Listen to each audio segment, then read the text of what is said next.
America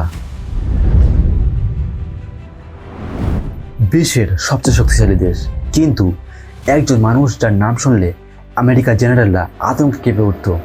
তিনি ছিলেন ইরানের কুডস ফোর্সের প্রধান জেনারেল কাসেম সোলাইমানি, যার নাম CIA এবং মোসাদের এই লিস্টে ছিল, যিনি মধ্যপ্রাচ্যের সবচেয়ে শক্তিশালী ব্যক্তিদের মধ্যে ছিলেন।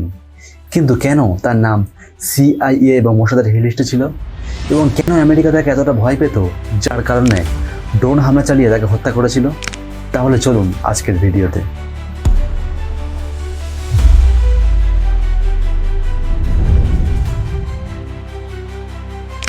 কাসেম সোলাইমানি 1957 সালে ইরানের দক্ষিণ পূর্বাঞ্চলের পার্বত্য কেরামান প্রদেশে এক দরিদ্র কৃষক পরিবারে জন্মগ্রহণ করেন। তিনি তার জীবনের শুরুতে তার বাবার ঋণ পরিশোধের জন্য নির্মাণ শ্রমিক হিসেবে কাজ করতেন। 1979 সালে শাহের উৎখাতের পর 22 বছর বয়সী সোলাইমানি IRGC-তে যোগ দেন। বন্ধুরা, শাহকে জানেন? শাহ বলতে বোঝানো হয় সাধারণত ইরানের শেষ রাজা মোহাম্মদ রেজা পাহলভিকে, যিনি 1941 সাল থেকে 1979 সাল পর্যন্ত ইরান শাসন করেছেন। তার আমলে ইরান পশ্চিমা বিশ্বের ঘনিষ্ঠ মিত্র ছিল এবং দেশটিতে আধুনিকায়ন ও সংস্কার কর্মসূচি চলেছিল। তবে অভ্যন্তরীণ নিষ্পীড়ন, দুর্নীতি এবং রাজনৈতিক দমন নিপীড়নের কারণে জনগণের মধ্যে অসন্তোষ বৃদ্ধি পায়, যা 1979 সালে ইসলামী বিপ্লবে শেষ হয় এবং শাহ ক্ষমতাচ্যুত হন। 1979 সালে শাহের পতন এবং ইসলামী বিপ্লবকে দেশটির ইতিহাসে এক মোড় বদলকারী ঘটনা হিসেবে ধরা হয়। আয়াতুল্লাহ খামেনি ফ্রান্সে তার নির্বাসিত জীবন থেকে ফিরে ইরানে ইসলামী বিপ্লবের সূচনা করেছিল। সোলাইমানি একবার একজন সাক্ষাৎকারীকে বলেছিলেন, আমরা সবাই তরুণ ছিলাম এবং একরকমভাবে বিপ্লবীদের সেবা করতে চেয়েছিলাম। এভাবে আমি কার্সে যোগদান করি।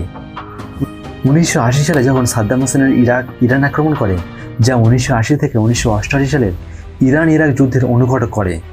1981 সালে ডিসেম্বরে ইরানের দখলকৃত ভূমি বোস্তান পুনরুদ্ধারে সফল অভিযানে তার ভূমিকার কারণে তিনি পদমর্যাদার শীর্ষে উঠে আসেন এবং 20 বছর বয়সে 41তম থারুল্লাহ ডিভিশনে কমান্ডার হন। এবার মূল বিষয়ে আসা যাক। সোলাইমানি 1998 সালে জেরুজালেমের জন্য ফার্সি শব্দের নাম অনুসারে কুডস ফোর্সের কমান্ডার হন। সোলাইমানি কুডস ফোর্সের নিয়োগের পর কুডস ফোর্স এবং হিজবুলের সঙ্গে সম্পর্ক জোরদার করেন এবং ইসরায়েলের প্রত্যাহার করতে এবং দক্ষিণ লেবাননে ইসরায়েলের দখলদারিত্বের অবসান ঘটাতে সহায়তা করার জন্য কর্মী পাঠিয়ে পরবর্তীতে সমর্থন করেন। Israeli think tank Jerusalem centre for public affairs এর মতে সোলাইমানি ইরাকের বিদ্রোহী গোষ্ঠীর একটি নেটওয়ার্ক পরিচালনা করেছিলেন, যারা 1000-এরও বেশি আমেরিকানকে হত্যা করেছিল। ইসরায়েলি থিঙ্ক ট্যাঙ্ক আরও দাবি করেছে যে কুডস ফোর্স, যা জেরুজালেম ফোর্স নামেও পরিচিত, 2019 সালে অক্টোবরে প্রচারিত একটি সাক্ষাৎকারে তিনি বলেছিলেন যে 2006 সালে ইসরায়েল হিজবুল্লাহ যুদ্ধের সময় তিনি সংঘাত পরিচালনার জন্য লেবাননে ছিলেন। গোপনে অভিযানের জন্য দায়িত্বপ্রাপ্ত একজন প্রাক্তন CIA অপারেটিভ সোলাইমানিকে আজ মধ্যপ্রাচ্যের একমাত্র সবচেয়ে শক্তিশালী অপারেটিভ এবং পশ্চিমা প্রভাবরোধ এবং মধ্যপ্রাচ্যের শিয়া ও ইরানি প্রভাব বিস্তারের প্রচারে ইরানের প্রচেষ্টার প্রধান সামরিক কৌশলবিদ হিসেবে বর্ণনা করেছিলেন। ইরাকে বহুজাতিক বাহিনীর মার্কিন কমান্ডার হিসেবে দায়িত্ব পালনকারী জেনারেল ডেভিড পোর্টিয়াসের মতে 2008 সালে সোলাইমানি দাবি করেছিলেন যে ইরাক, সিরিয়া, আফগানিস্তান, দক্ষিণ লেবানন এবং গাজায় IRGC অভিযানের ক্ষেত্রে তিনি ইরানের নীতির জন্য ব্যক্তিগতভাবে দায়ী ছিলেন। 24 জানুয়ারি 2011 সালে ইরানের সুপ্রিম লিডার আয়াতুল্লাহ খামেনি সোলাইমানিকে মেজর জেনারেল পদে উন্নত করেন। এটি একবার দেখুন। যেমন ওসামা বিন লাদেন প্রায় 3000 আমেরিকানকে হত্যা করে এমন পরিকল্পনা করেছিলেন, তেমনই সোলাইমানি শুধুমাত্র ইম্প্রোভাইজার বিস্ফোরক ডিভাইসের মাধ্যমে 6500 জনেরও বেশি আমেরিকানকে হত্যা ও পঙ্গু করে এমন হামলার পরিকল্পনা করেছিলেন। সোলাইমানি বিন লাদেনের চেয়ে বেশি বিপজ্জনক।